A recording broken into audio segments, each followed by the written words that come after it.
Welcome to Sib Spot. Today's featured Reddit stories are from Today I Effed Up. Story 1 is by Wubba Lubba Da Bob. Today I effed up, playing with a cute fish in the ocean. This happened 2 days ago. I recently moved into the southeastern US and have gotten into the hobby of snorkeling. I would love to go snorkeling someday. It looks like so much fun. I'll preface this next part by saying I've always had a natural curiosity of nature, as stupid as that is. While snorkeling, I saw lots of cool wildlife. All the fish would dart away before I could get close enough to pet them. But there was one adorable fish just sitting on the bottom of the ocean floor that wasn't at all afraid. So I started petting him. Everything was fine. I thought, I'm going to pick him up and take him to my wife so she can see him. Worst mistake of my life. As I went to pick him up, some sharp thing on his back stabbed into my hand and I felt the sharpest, most intense throbbing pain I've ever felt. I didn't think it was a big deal. I figured the pain would go away. I went to find my wife and our friends. It seemed to be slowly getting better, so I stopped thinking about it so much. Until about 20 minutes later, I found them on the beach. I got out of the water and started walking toward them, and my wife's friend screamed when she saw me. Completely oblivious, I look down and see my hand and arm are swollen up to twice the normal size. The pain had gotten better because with all the swelling, it had somehow made my arm numb with a throbbing, dull pain, to which I had interpreted as it getting better. A quick Google search and we found out it was a stonefish, the most venomous fish in the world. By the time the ambulance got me to the hospital, my arm was a disgusting puffed up mess. Doctors gave me some antivenom and my arm is finally starting to look normal 2 days later. I'm very scared to see this medical bill. Oh, the USA and their insane medical system. But yeah, stonefish. I Googled them and they literally look like stones. They're pretty sharp looking and they're very camouflaged. Usually something that's highly venomous is very vibrant. But yeah, you don't want to mess with creatures if you don't know what they are. Sound advice for future trips to the ocean. Top comment down below by Rasco20.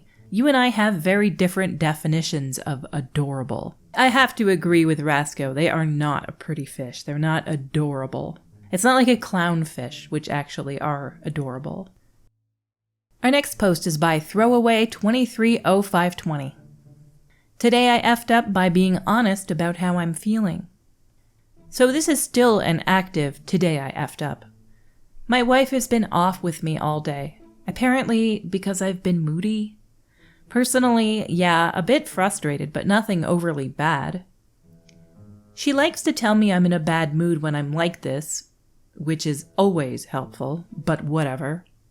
Our youngest kid is 1 year old, full of snot, always has a cold thanks to childcare, but a happy guy generally, but also in that stage between 1 and 2 naps during the day. Parents all know what I mean. So today, he's been a bit of a grizzly, and it was a bit frustrating not being able to really enjoy our weekends together. But that's just life with kids. Still frustrating. Every time I talk, it seems to her that I'm having a go at her or criticizing. I'm not, but she either A, doesn't believe me, B, doesn't listen to me. I've told her in many occasions that I'm sorry if I'm talking like I am and will try not to say anything or to say things in a more upbeat tone, at least. I honestly don't think I sound any different, but maybe I do. Shrug. She still doesn't believe me. Anyway, she's been kind of yelling at me a lot more for the last 1.5 years now. So halfway through pregnancy, 1.5 years she's been angry at you. You guys need some help. You really do. I accepted it as hormonal and whatever, no worries. But that also made me not really want to sleep with her, too, as it's kind of unattractive and belittling being yelled at. So we haven't been really intimate much in that time either. Plus our older kids tend to find their way into our bed at some point in the night, too. Anyway, the effed up came today when she told me how much I've been awful today. And all she said was, we aren't even intimate anymore. And I mentioned that her yelling isn't attractive and I don't want to sleep with someone I'm not attracted to. She doesn't make me feel very desirable with the way she yells at me. Doors slammed, yelling intensifies, tears, divorce being screamed about, things thrown, told that if she had somewhere to go, she would leave and never see me again and ruining her life, etc. So now I'm sleeping in the spare room. Not sure why me trying to be honest with her meant I had to go to leave, but there we go. Was happy to share the bed still. We're early to mid-40s, been together over 20 years. 2 young kids, and it might be falling apart. Crying face. You guys really need somebody to swoop in and take the kids for a little bit and let you guys have some date time and alone time and remember what really made you fall in love with each other. You, though, I'm going to leave it at that because I completely agree with the comments that you need therapy. You guys need some therapy. You sound like you have a decent relationship. You've been together for 20 years. You need to see a professional. Down in the comments by Satan, your dark lord, bro, this is way above Reddit's pay grade. Seems like y'all could use some couples counseling or something that can help you find a healthier way to communicate. You guys gotta get some help. Don't give up. Our last story for today is by Time Physics 6557. Today I effed up by assuming a patient had come in to get her nose fixed. I work in a plastic surgery department and had seen a 17-year-old girl with her mother. The girl very obviously had a deviated septum, and before I confirmed the cause of the visit, I extremely carelessly blurted out, "Nose?" She was visibly embarrassed and held up her heavily bandaged finger. I couldn't have been more wrong. The girl had 3rd-degree friction burns on her fingers and had been referred to the plastic surgery department due to an ER visit.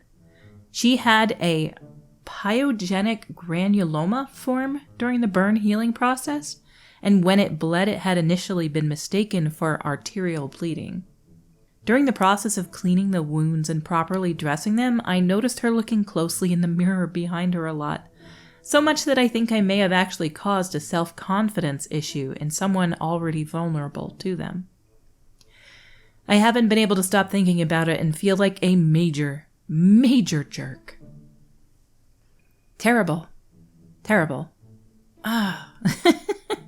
This reminds me of a story. I used to work a long time ago when I was a teenager at an ice cream shop. It was like a 60s or 70s ice cream shop, and we wore like white blouses with poodles on them and poodle skirts and stuff as we worked. I worked with this nice blonde girl, and one day somebody came up to the window to order ice cream because we had a window on the side of the place and one inside as well. And she said to the girl, "Oh, how far along are you? When's the baby due?" And the girl was like, "I'm not pregnant." God, it was so embarrassing for her. I'll never forget how embarrassed she was. She was embarrassed for the rest of the day. She couldn't stop laughing. I'm the same way that she is, where if you're super embarrassed about something, you'll feel horribly, but you'll still laugh. Like, not while they're there. You'll be horrified while they're there, but later on, you'll just be laughing about it constantly because you just don't know what to do. It's an awful experience, and she'll never forget that either, I'm sure.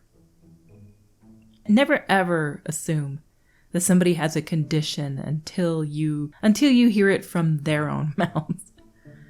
Super embarrassing memory. I was next to her when she did that, and I just felt so bad for her because she was so nice. When they talk about nose jobs, they call it rhinoplasty, which I think is hilarious. It's like calling us rhinoceroses, but it's because the word rhinoplasty comes from the Greek word nose, and plasty means to shape it. So you're shaping somebody's nose. That's what a nose job is. Rhinoplasty. You can't feel too embarrassed about this. Maybe she's actually going to get it fixed in the future. If it's something that you in the plastic surgery department noticed, maybe she'll get it fixed, and maybe you're doing her a favor in that. Maybe she'll be blown away with how she looks in the future. I guess it's a pretty simple surgery. I looked at lots of images of it, and it's basically having a crooked nose. The little separator between your nostrils inside gets crooked, and it will like sometimes form an S shape almost. It's deviating from the norm of being straight.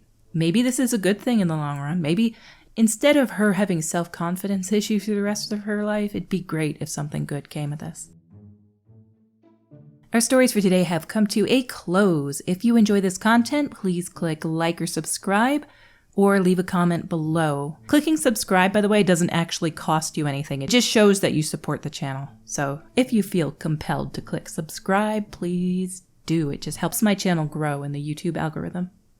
Until we meet again, have a friendly day.